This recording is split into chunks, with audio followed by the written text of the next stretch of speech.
you alternatives that you need to use before applying restraints, proper quick release knots, which is the half bow, and the different types of restraints, which include soft restraints, mittens, and the vest. And handcuffs and shackles are not restraints. And where to tether these restraints to, and monitoring and documenting and when to discontinue restraints. And we will begin.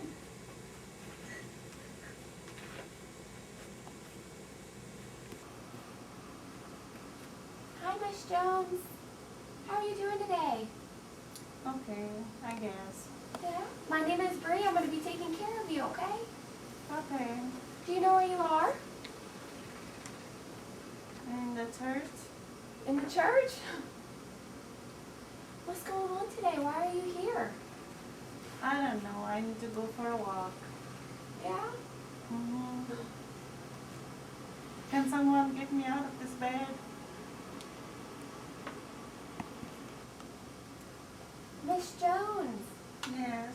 My name is Bree. I'm going to be taking care of you today. Okay. How are you feeling? Okay, I guess. Do you know where you are? I think I'm in the church.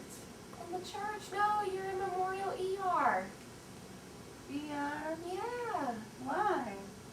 Do you not know why you're here? Mm. You got into a little accident. Oh. What is this? That's your collar. It's going to protect you. So hot in here. I know. You have to leave it on, though. Leave that on. Are you in any pain? Yeah. No, ma'am. You have to leave that on. So now it's time to consider some safety precautions for the patient since she's confused and already starting to pull at things. A lot of these can be found in the policy on the intranet for restraints. And some of those include getting the family involved to stay with her and help orient her. Try and hide things that we don't need or talk to the physician about things and see if we can not have them or conceal them so she can't really see them, to pick at them or pull at them. Try and turn on the TV or either decrease stimulation, ambulate her if you can, give her medicine, or if she's trying to get out of bed to go to the bathroom, offer toileting, things like that. So first we'll start with the least restrictive, which will include mittens. So mittens are not considered restraints until you tether them down to the bed. Once you tie them to the bed, they're considered restraints. And this is how you put mittens on. Miss Jones, you have to leave that alone. This is so uncomfortable. I know. Try to get off as soon as possible. Listen, it's getting really cold outside. I have some real cute gloves for you to wear. Okay. All right.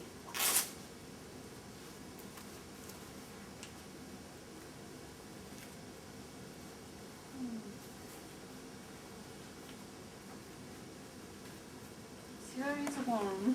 Yeah, really warm. No. Put that down.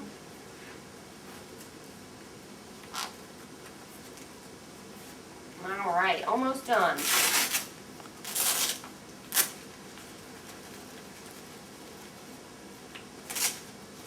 are better than the ones you get at the store. Can I take it home?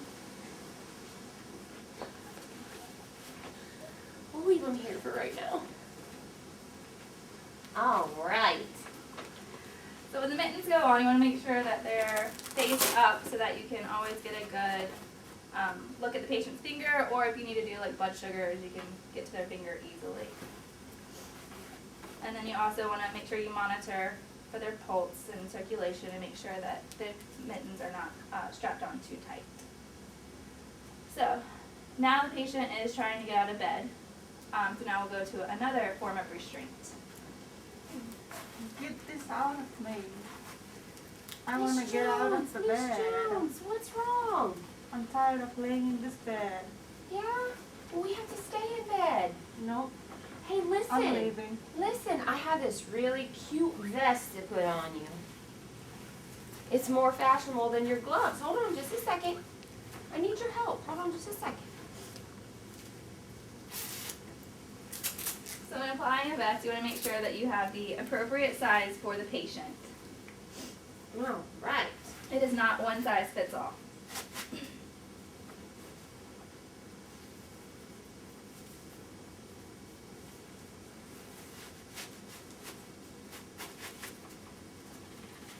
Thank you. All right, let's sit you forward so I can zip this up.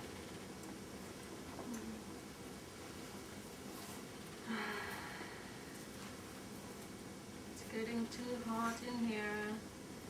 I can fix the AC for you.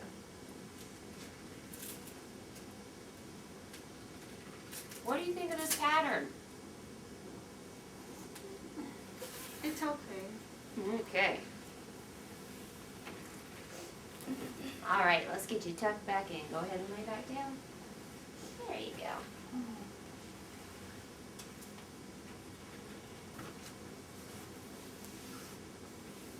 All right. So these strap onto the bed. Wait. So now we'll go over where to tie the restraint to. So you want to make sure you tie it to a non-movable part of the bed in a quick release half bow knot.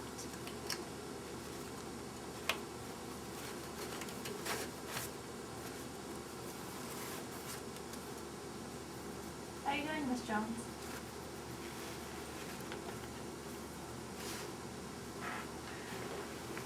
I'm in pain. For easy release. And you want to make sure that the vest is appropriately positioned for the patient so that it's not choking the patient or the patient can't slide down and get their neck caught into the vest. And now we'll move on to another form of restraint, which includes the soft restraints that can go on your feet or your wrist.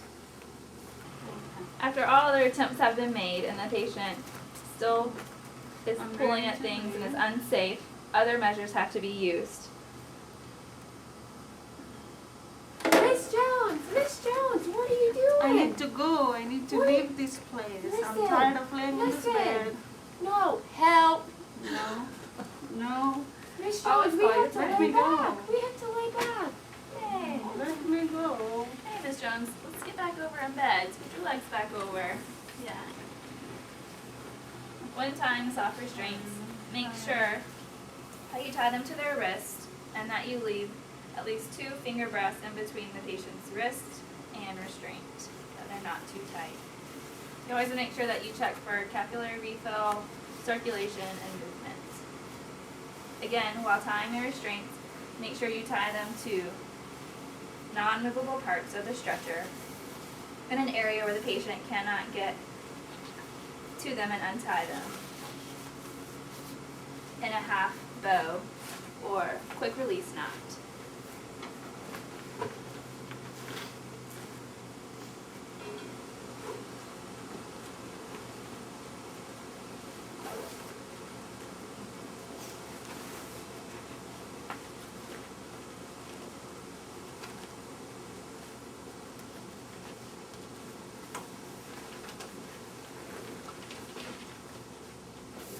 Always make sure to assess for signs of injury with restraints or seclusions and note any medications administered prior, skin status and mental status and behavior, whether it's violent or non-violent.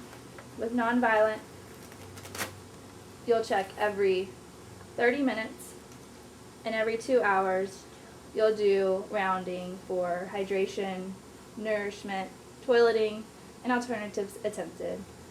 For violent restraints, you'll monitor every 15 minutes.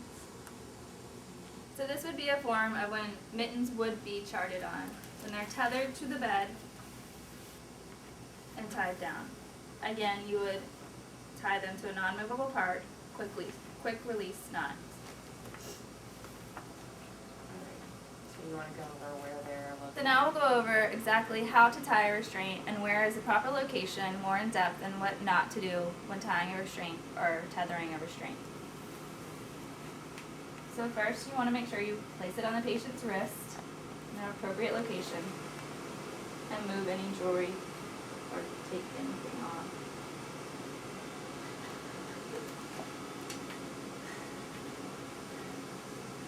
You're going to go through the little hole tighten it and wrap it around again.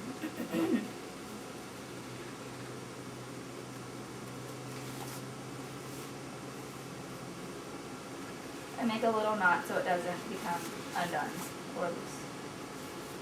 Once it's tightened, you want to make sure there's 2 finger breaths between the restraint and the patient's wrist, and that circulation and movement is still intact.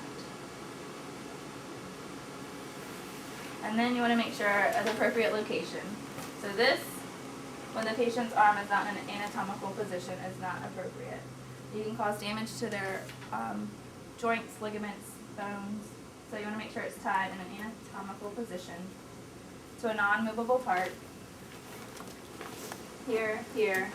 This is not a good spot, and this is not because it's open. And you wouldn't want to tie it to the side rail down here either, in case people move it. And then how to tie a quick release or half bow knot. So you're going to go down,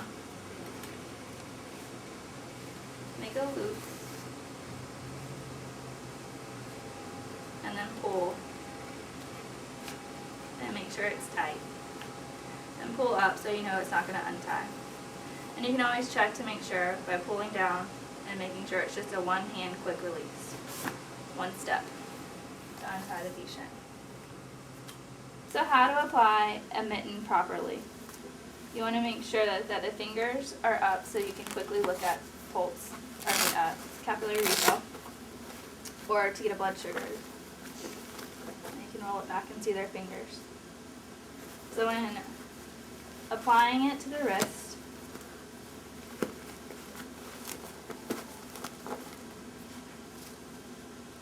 there is a loop on the back that you want to make sure it goes through. And then pull tight to fasten. Again, you want to make sure there's 2 finger breaths between the restraint and the patient's wrist. So applying restraints to a structure, where not to apply them include the side rail, any part of the side rail, the side of the bed. The structures come equipped with the same non-movable part, which is found up under the mattress.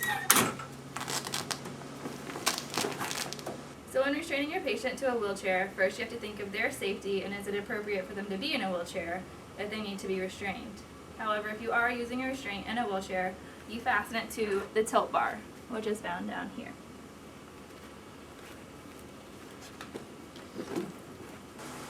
Also remember that all of the policy and procedures can be found on the intranet in the restraints policy. There is a table in the restraints policy about what to monitor, how frequent to monitor it, whether it's impaired decision making, violent or self-destructive behaviors, or if it's seclusion type of restraint. Again, you're going to go over restraint application, skin appearance, circulation, mobility, sensation, signs of injuries from the restraint, range of motion, repositioning, and release of restraints, and whether you offered fluids, nutrition, or toileting, physical and emotional needs expressed, and need for continued restraints, and how often to check for that. And vital signs should be done when vital signs should be done. Again, in the policy procedures, you'll find when you need a physician order. If you're given a verbal order, they have up to 4 hours, or if you apply restraints, you have up to 4 hours to obtain an order, and they must be seen by the provider within 24 hours along with a note written. And how frequent your restraints are allowed for minors and how frequent your restraints are allowed for adults. So times when we would discontinue this if the patient is calm, able to follow directions, not pulling at medically necessary equipment, or attempting to get out of bed. This is an example of how we can release her restraints because she's calm, quietly sitting there and not pulling or attempting to get out of bed or trying to hurt people or herself. In Epic, make sure you go to your flow sheets and click on the Restraints tab. The education should only be done for the initial education portion, and also make sure you document when and why you discontinue the restraints, and you document how often that you're applying and doing your circulation movement and pulse checks and things like that. And remember, if you do discontinue the restraints, but the patient becomes aggressive again or attempts to pull at things again and restraints are necessary, make sure you get a new order. The previous order is not valid even if it's within 24 hours.